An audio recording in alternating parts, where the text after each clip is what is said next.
Welcome to season 2 of Winning with Beckwith. I am Matt Beckwith, and I have been a top producing loan officer, a business owner of several different types of businesses, and my goal is to bring you some of the lessons I've learned over the years, and honestly, that I'm still learning today through some of my experiences and the guests that we're going to bring on. So I hope you enjoy it. All right, welcome to this episode of Winning with Beckwith, first episode of season 2. So we've been gone, taking a break for a while, but now we're back. And so we're excited with our guest today. His name is Chet Mann. What's going on, Chet? Hey, Matt. Everything's great here. Yes, Chet is the producing area sales manager at CMG Financial in Sanford, North Carolina. The big city. Is that the right title? That's the right title. Never want to mess up the title. So that's important. So Chet is, I would consider Chet a family man, married, and how many kids? 2 boys. Two boys. All right. And so I know at least one is through college. Are they both through college now? One's still in and one's out, trying to be a rock star out there in Nashville, Tennessee. The other one's still in college. So you got one in college. That's why you have to work so hard. Well, I'm still at it. That's right. That's right. And so one thing that I love talking about with Chet is he is a proud graduate of UNC Chapel Hill. And fun fact, Chet is the only person, I'm hoping for another invite one day, that's invited me to a Carolina basketball game. And so thank you for that. That was quite the experience. Do you remember that? I do. We had a big win that game, too. Yeah, it was Louisville, I think. Yeah, Louisville. Yeah, it's been about 5 to 6 years. So that was when the big game's fun. Yeah, Rick Pitino was there. That's right. Great seats. It was just a good experience. So get you back to Chapel Hill. Yeah. So thanks for coming on. I've actually known Chet for a while. We worked together, and I would consider Chet a good friend, even though we haven't talked as much as I'd like to over the years. But it's going to be good catching up today. So one thing I wanted to bring up, and we'll talk more about it here later in the podcast, but Chet is the first mayor, or I should say former mayor, I've ever had on the show. And so Chet was the mayor of Sanford for 8 years. 8 years? Yeah, about 8.5 actually, but yes. Yeah, so we'll talk about that. I have a couple questions about being the mayor that I'm excited to talk to you about. But Sanford, where exactly is that, North Carolina? So I know a lot of people on the podcast may not know exactly where that is. Yeah, it's in the geographic heart of North Carolina. It's about 35 miles, 40 miles south of Raleigh. So right between Raleigh and Pinehurst if you're a golfer. Okay. I'm terrible at golf. I remember. Most people don't want to play golf with me because I bring their game down. I do the same thing. We're right outside the Triangle area, if you know about Raleigh. Okay. Yeah. So I know exactly where it is. I was actually there I was in Raleigh this past weekend for a couple soccer games for my 15-year-old, and I saw a sign to Sanford. Yeah. I wasn't in Sanford. You were close. I saw a sign there. So anyways, I wanted to bring Chet on because Chet's one of the top loan originators in the country. Doesn't know about Chet Mann. Wow. There was a few things. Probably the thing that would surprise most people with a son that's in rock music, and even though he's in Nashville, he's a rock guy, is I'm a big closet country music fan. Oh, wow. If you grew up knowing me, you'd be shocked to hear that. Because everything in my house is Led Zeppelin, Rolling Stones, Pearl Jam. But in the last few years, I've become this big country music fan, and people just are freaked out by it. Okay, yeah, I would have never guessed. So any particular artist that you like the most, or a couple of them? Yeah, I think Sturgill Simpson is the best thing that's happened to music in a long time. Okay. And he's one of my favorite country guys, and this Travis Childers. And, some of these newer guys seem to be, Jason Isbell's one of my favorites. So I don't know. I guess it's age or something, Matt. But country music's starting to appeal to me. But it's the new guys in country music I like the best. Hey, give me that name again. I've never heard of that. Jason Isbell. Isbell. All right, I'm going to look it up. He's awesome, and he'll make you cry. He writes some great songs. Yeah, I'm going to check it out. I need to expand my my music knowledge. But, yeah, definitely. Simpson is like the guy, man. He's changed country music. So you got to check him out, too. I'm going to check it out. My oldest daughter is really into music. Of course, all my daughters are really into Taylor Swift, so I don't have any comment on that. Yeah, they all are. Actually, we're going to one of her shows in Nashville. Actually, they talked to me into going, so we're going to go as a family. And she's like an American phenomenon right now. Oh, for sure, it's crazy. So we'll see how that goes. But anyway, so I wanted to get into your business. Kind of want to set the stage for the viewers, for the listeners. So in 2022, Chet and his team. It's important to say the team because we know we can't do it by ourselves. Right. Closed right at $100 million in loans, and the most important thing is 390 loans and 390 families that Chet and his team were able to serve. And so I like to bring up the units and the number of loans because 390. Do you know how many business days are in a year? Like 252 or something like that. Something like that. Maybe I did the math last night when I was, prepping for today's podcast, and I think it's something like that, 250, 260. Anyway, so that's almost a loan and a half, 2 loans. Probably if you take out holidays, it's almost 2 loans a day that Chet and his team is closing. And so you're going to bring a lot of expertise to the call. And for new loan officers or new people in any type of business, I think you'll get a lot from this. So it looks like you've been in the mortgage business for about 12 years, if I did my math right, based on your LinkedIn profile. Yep, about 12 years. Okay. So what originally made you get into the mortgage business, or what kind of led you here? Yeah, good question.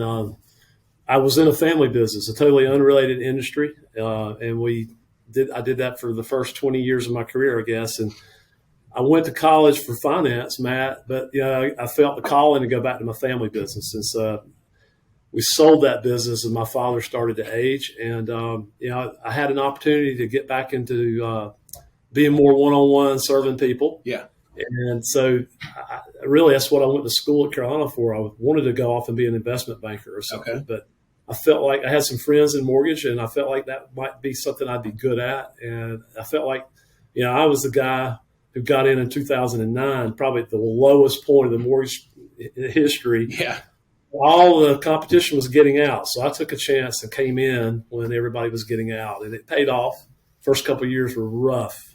Oh, yeah. I didn't know anything about mortgage except that I had one, but I didn't know how to sell. I knew how to build relationships. So, and it's been a good ride ever since. Yeah, definitely has. The funny thing is I actually started in the mortgage business about the same year. I should say I was in the mortgage business in 2003, but only doing refis, never did any purchases or anything like that. So I kind of had to start fresh in 2009. Yeah. So, yeah, it was good to get in that. So if it was 2009, my math was wrong, by the way. It's probably more like 14 years. 13. No, I think it's like 13. Maybe I'm wrong. Yeah, 2009. That was I guess my math was wrong. Mortgage is not math. Yeah, I don't do any math, not at all. So, yeah, 12 years. And so tell us a little bit about your team today, because, I'm sure when you started out, you were probably just doing it by yourself. And obviously to do 390 loans in a year, you got to have a little bit of help. So how many people do you have right now? Yeah, six team members plus me. Okay. So there's 7 of us total. And, yeah, they all have a piece of the pie to make it happen. I've got some great talent. I've got another loan officer on the team that helps me bring those units in. And we do a lot of units because we live in an area where prices are lower. And we do a lot of different types of products. So we're loaning on a manufactured home, USDA loan, or a conventional with 20% down all on the same day with the same realtor. Yeah, that was interesting because we talked yesterday and we were just catching up, and that was the one thing that popped out, because in the market you guys are in, you have to have a skill set that literally covers the gamut from all types of loans. And do you think that from a team hiring perspective, that you had to really make sure that your team understood that? Or let me back up a little bit. So when you hired your team members, were they experienced in the mortgage business, or were most of them people you needed to train up? Both. A couple had lots of experience, more than I had, and then the rest have been. I've actually had more success, Matt, training up people. Yeah. People that just had great sales skills and good personalities and work ethic. And I found that that's been a better way to grow and scale my business with a couple of people that had experience and blend that together, it's worked pretty well. Yeah. Yeah, you can teach it if you've got the heart to learn. You can teach it. It's just not something you walk into, as you know. Yeah, and I've talked a lot about that on other episodes, not specifically to the mortgage business, but it applies to it. Is finding the right team members can be such a challenge. Yes. And so, if you were giving advice to like a loan officer that's building their team right now, and obviously, as you build your team, different people, different types of personalities come into play. But what do you think was like the key hire? You don't have to give me names, but what was the position? Was it like a sales type position, more on the ops side, like when it really changed your business? I think, there was two times. There was two kind of times.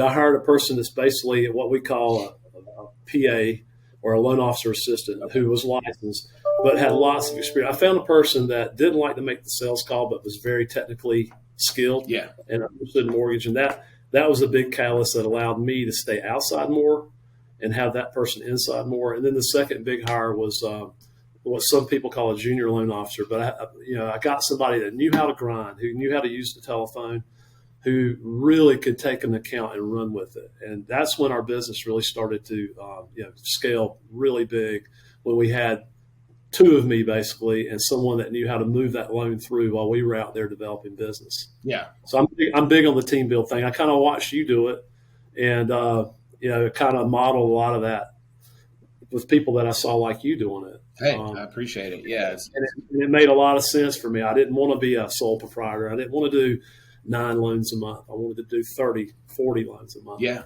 It's been amazing to watch your business grow because obviously I didn't know you when you first started, but you were doing quite a bit of volume when we talked a lot and when we worked together, but not as much volume. So it's been exciting to watch that growth of your business. So on your team, not counting yourself, what would you say the split is between sales type personalities versus your more organized, I call them more operations people?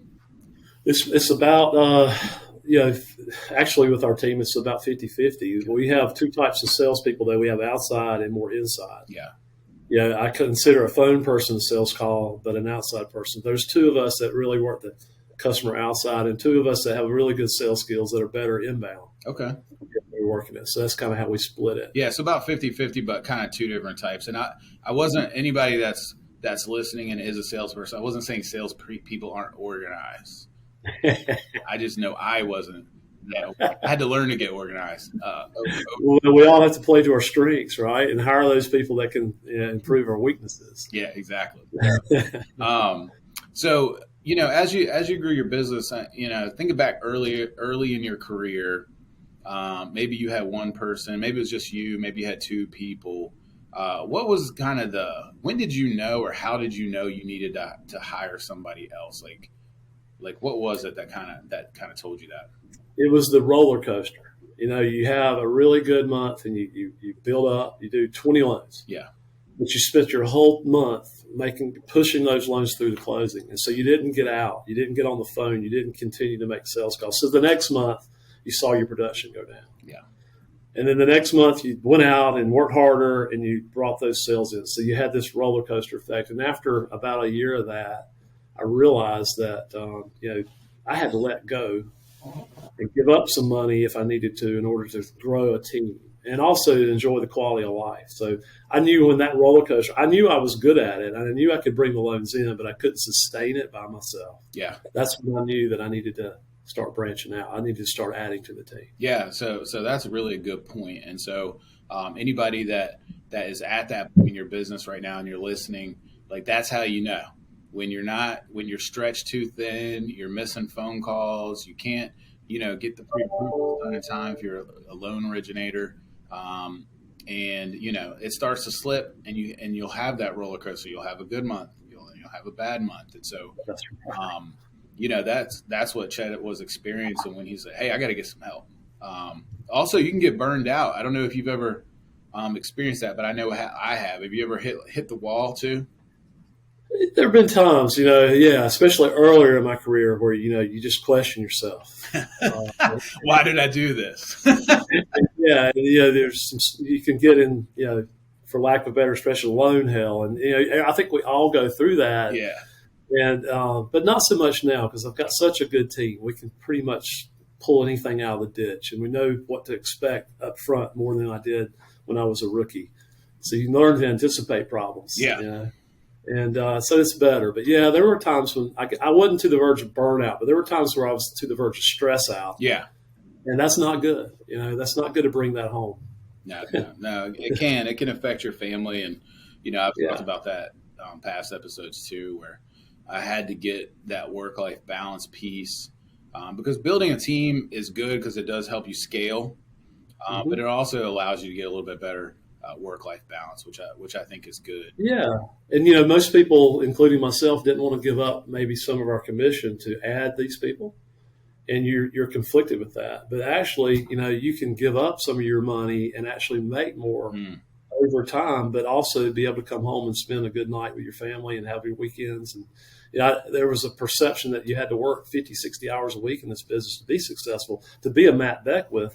And it took me a while to figure it out that you didn't necessarily have to. If you organize yourself well and put your team together correctly, you can have that balance. And that's, I think, a big challenge for people in our industry, Matt. That work-life balance could easily get out of whack. But there are ways to work through that. But sometimes you have to give it up and give up some of your autonomy and maybe even some of your income at first in order to have the best of both worlds. Yeah, there's no price on balance. You can't really attach a dollar figure to that. And I do want to talk about that, a little bit more because you mentioned that short term, you were nervous about giving up some of your income. And I see that all the time, not just in our business, but really all businesses. It's a very, a mindset of worried about how much money we're losing versus what potential we have in order to make money. And I tell people all the time, like when I first started as a loan officer,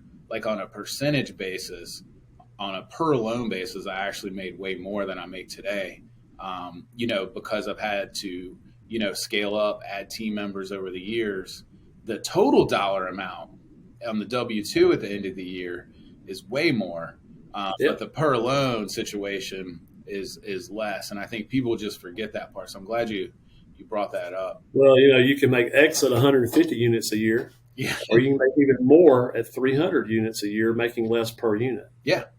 So but getting there can be difficult, and I think you need to find a coach or have a financial advisor or something in your life that helps you see your pathway to that. I totally agree. Maybe if they listen to this podcast, yeah, free and easy, they'll do it. That's funny because I meet with people, other loan officers at other companies, and even companies here, at our company and my company and I'm sure there's a case at your company too, is I've met with people and you start bringing up work-life balance, and I've had people just break down in tears right in front of me. Yep. Many times. I mean, dozens of times over the years. And because of when you first get in, there is that mindset that you think, and you do at the beginning, there is some hard work. And I'm not discounting that. You do have to work hard. Absolutely. But you can do it in a way that's balanced. But I've just sat in front of so many people that are just broken down in tears, and they want that work-life balance. They just don't know how to get there. And so everybody wants it, and whether they want to admit it or not. So I'm glad to hear that that's a big part of your business too. So I want to talk about something remarkable that I noticed when I was doing my research about you.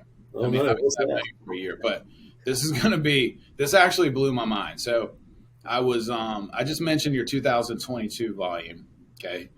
390 units, right at 100 million. But I was just scrolling your LinkedIn page, and I happened to come across your 2021 volume, okay? And it was roughly 89 million, right? A little bit less. Great year, okay? But 99.9% of every loan officer I know, other than you, their volume from 21, right, to 22 decreased. Yours increased. I mean, I was blown away. I hadn't seen that yet because, obviously, I read a lot. I pay attention. If you look at the total mortgage market numbers, that went from 21 to 22. Obviously, there just wasn't as many loans available. So everybody I know, justifiably so, lost business, except for Chet Mann so far. Now, there might be some other ones, but you're the only one I've run into. Knock on wood. I mean, we've still got 23 to go, but I think 23 is going to be a good year after we get out of the winter. But, yeah, that was I've always been a purchase money guy, and so I've never been big at the refi thing. I mean, we do lots of refis when they're there. I think we are really proud of about 96% of our business this year was purchase. Yeah. But we've worked really hard to connect with really top realtor teams. I guess over time, I've been in sales all my life. You do have to learn how to make the proper sales call. You need to learn how to overcome objections. And I think what most people struggle with, Matt, is they're so excited to tell somebody what they need them, what they want them to know, that they forget to listen. And that realtor sometimes doesn't care about all your products and your rates. Everybody has them. They really want you to listen to what their needs are. And I've gotten better at that. I also got into the new construction phase, and that helped us a lot. We still have building going on. And we live in central North Carolina where it is red hot. There's lots of new jobs being created. And so we have an inventory problem, but we do have a lot of new construction. So, we try to focus on good teams and good people that can produce, and then figure out what they need from us in order to fill the gaps. And so we've been very blessed with that. We've actually had some luck too with co-branding on internet leads. We've got some Zillow spins that have actually, we audition, basically interview a realtor team. If they want us to do those, we want to know how they're going to manage those leads, and what they're going to do on their end to convert them. If they don't have an ISA, a caller, or something like that set up, that they can be really responsive to those leads, we probably aren't going to say yes. But we've said yes to a few of those teams that it's really paid off. Yeah. But the other part is we pretty big on the Todd Duncan coaching and his circle of cash flow, and that organic approach to how you connect people to people they need in their circle of cash flow has actually worked. And so building those relationships and creating referrals, I think that combination of everything is why we had a pretty good year. We're just blessed to have some really good realtor teams that know how to keep it coming in too, and that's what we do. I mean, I think that's crazy and so good. So many things there. We could dive into a lot there. One thing to bring up. So some people will hear what you just said, right? And they'll hear that he's in Central North Carolina. It's a red hot market, and that's why you did good. But I want to say that everywhere has those pockets. The difference between Chet and his team and a lot of people that didn't grow their business, including myself. So I'm not even pointing the finger at anybody and downplaying it. But the one thing you said that was key was you were getting out there and making sales calls. And then not only were you making sales calls, you were listening to what the real estate agents were looking for. And you hit the nail on the head. I've been on so many sales calls where the loan officer shows up and they just start throwing up information, what they think their partners want to hear. And it's really not the case, because everybody's so much different. Every agent or every company or every team kind of runs things a little bit different, and you don't know what they're going to need, and you don't know how you can fit into their business. And so when you're meeting with agents, and obviously you're doing this, the key is obviously to sit down with them and really customize an approach that makes sense for them, and not just sit there and just throw up some new products and some new, whatever the newest flavor of the week is.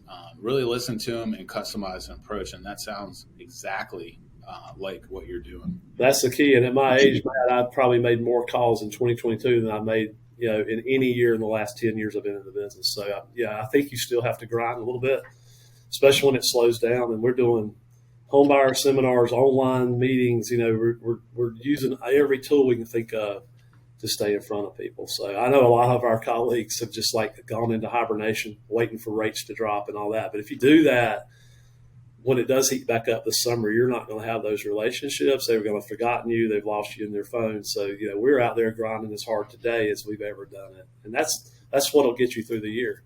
Unfortunately, no business is easy, right? I don't know that if there is, I'd like to know what it is, but it takes hard work.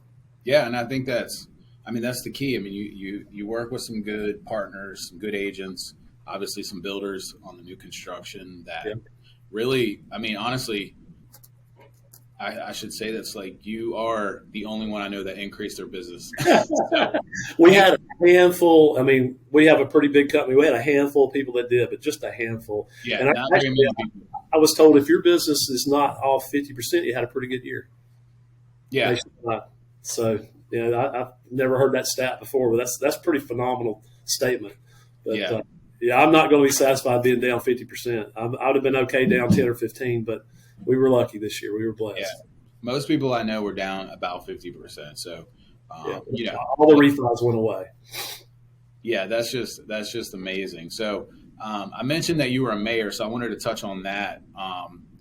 And I mean, it's crazy. You basically had two jobs, right? Because I mean, Sanford's not New York City, but it's not a small city either. And It's so, 35,000 people. yeah, I mean, it's not tiny, right? It's not like I just drew a blank. I was trying to think of the Andy Griffin. Mayberry. It's not Mayberry. No. No, Mayberry. Love that show, though. Yeah, but so you definitely had the two jobs and balancing the family and stuff like that. So clearly, I know you had to have your work life balance in there. But I was curious though, what do you think like are the similarities between being a mayor and being a loan originator? I mean, how do those two relate? Well, good question. For me, it's about community. I've come from a family that served and volunteered for everything or been involved in the community, and I'm a big community guy. So our city was no different than anybody else's in 2008 and 9. It got hit pretty hard with the recession, and 2012 things weren't so great everywhere, especially in our town. And so I decided to run for mayor with a couple other guys that wanted to run for council. But it's that whole building a team, setting some vision and some goals is very similar to how, I look at the mortgage team, setting vision and some goals and assigning tasks. And then you just have to become a good delegator. I've become very good at City Hall delegating. And we had, for a town of our size, we're so close to trying, we had a $2 billion tax base expansion. We brought in a ton of very lucrative life science companies while I was here. And really increased our tax base so that our city really came out and kind of now we're one of the leading small towns in North Carolina. It was really great. It became a full-time job, so I just about I had to make a choice. And after 2 terms, it was time to let somebody else do it. So, but it's very similar in the sense that I think in the mortgage business we're trying to serve people, and I like serving families, and that's kind of how I looked at the mayor. I really never saw myself as a politician. I always called myself a community builder. And I really think the good people in the mortgage and real estate industry, they're community builders too. And I did learn a ton from my mayor's job. I was very involved with economic development and land planning and zoning. It really did help me in the mortgage business because it really changed how I approached a builder, for example. I understand the process of what it takes to get a piece of land developed and then get the sale. So that was a benefit of being in public office. But it's just that sense of community and giving back and serving, which that's really what I like about the mortgage business. Putting that puzzle of a person's financial goals together and helping them close on a new home, helping them manage that big financial debt is kind of rewarding. The best thing about our job is the closing table, and everybody's happy, And so I ran the city a little bit like that. I had a great staff there. I have a great team and staff at the company, very similar. Just the biggest thing I learned to do was get out of people's way at City Hall and in the mortgage company. These guys are smart. They're good at what they do. When a loan officer stops putting his thumb on every single part of the process, they grow. But if you're one of these people, there's nothing wrong with it. You want to micromanage every step of the process, you'll have a good career. You can do 10 or 12 loans a month and be successful and make a good living for yourself. But if you take your thumb off that scale and let people do their job, you can grow infinitely. But you got to be able to you got to be able to delegate and let people do their job and take a step back from that piece. And I thought City Hall and the mortgage business were very similar in those aspects. So, yeah, no, that's great. And you mentioned the service piece and servicing clients. And so we're going to be wrapping up here soon, but I got a couple more questions for you. Sure. Getting some good information out there. Appreciate it. So, you talked about the service, and so doing so many loans, right? And I know you have a team that helps you, but how do you guys make sure that each customer just isn't a number, but they actually feel like they're getting that service that you want them to get. As a leader on the team, how do you make sure that happens? Yeah, a couple ways. I mean, we put a lot of automated marketing in place for sure, but everybody we do business with, we still talk to, and we still have a 15-minute or 20-minute interview about their long and short-term financial goals. And we try to do that with every single client. And that gets us off to a great start. And that allows me to have 15 or 20 minutes with a client. And then sometimes I may not talk to them again.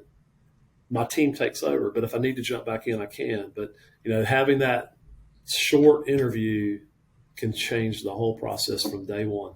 That's good. That's really good expectations. Yeah. So if you guys and you're a loan officer, really in any business, like taking the time to do that interview and kind of making sure your goals align, that's a really good point. So I got one more question. So for anyone that's thinking about being a loan officer and they happen to catch this episode, or maybe they just started, what's the one piece of advice maybe that you haven't mentioned so far that you would give them as they start their journey? Be relationship oriented. Make the calls. Get out there and talk to people, and don't be afraid to use the phone. Pick it up. That's good. Don't live by text. Don't live by emails. Pick up the phone. Go see people. That's good. That's good advice. So, for everybody tuning in, honestly, Chet, thank you. I have to say, I'm not just saying this. This has been, one of the best podcasts. We're probably going to get record views and record listens. It is available on all the podcasts, mediums that can be out there on. And so we'll get that information to your team, Chet. But one thing, wanted to wrap up. Thank Chet for being here. Obviously, if you guys are listening, you like this, share it with your friends. Post it on your Facebook, your Instagram, TikTok. I don't have TikTok yet. I don't think Chet does. Maybe I don't have TikTok yet. But definitely share it. We just want to help people grow their businesses any way we can, whether it's through being a loan officer, real estate agent, electrician, doctor, plumber. It all kind of applies. All the business principles are the same. And so, anyways, Chet, thank you so much. I can't thank you enough for being on here, and appreciate it. My pleasure, Matt. It's great to see you, man. All right, thanks. Thanks for having me. Thanks, everyone, for tuning in to this episode. We have many more episodes like this that I hope you guys will find just as valuable. In the meantime, go ahead and share this with all your friends. Like, comment, subscribe to our channels. We certainly appreciate it, and I'll see you guys on the next episode.